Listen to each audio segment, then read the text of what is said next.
What if one starving monk accidentally sparked the biggest peasant war in medieval Europe? Winter, 1523. In a small Saxon town, a former monk named Thomas Munzer stared at an empty church. He had followed Martin Luther at first, loved the idea that ordinary people could read the Bible. But Munzer saw something Luther refused to touch.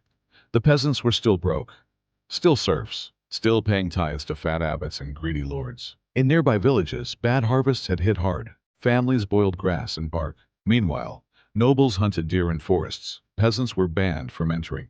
Munzer preached a dangerous message. If God freed your soul, why not your body? He held secret night meetings, translated prayers into German for miners and field hands, taught them stories of the Israelites rising against Pharaoh. In 1524, peasants across southwest Germany drafted the 12 Articles. Real demands: lower taxes, right to choose pastors, end of forced labor beyond old customs. They sent copies to princes. Many never replied.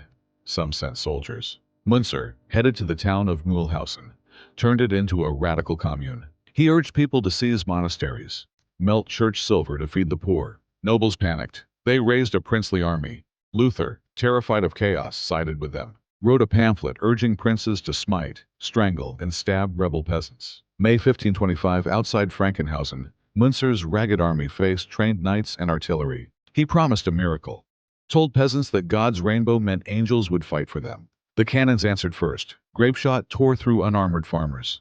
The line broke. Some tried to surrender. Many were cut down while fleeing. Up to 100,000 peasants died in the wider revolt. Munzer was captured, tortured, beheaded, his head nailed to a city gate. The princes won, but fear stayed in their bones. Some quietly eased the worst burdens on peasants.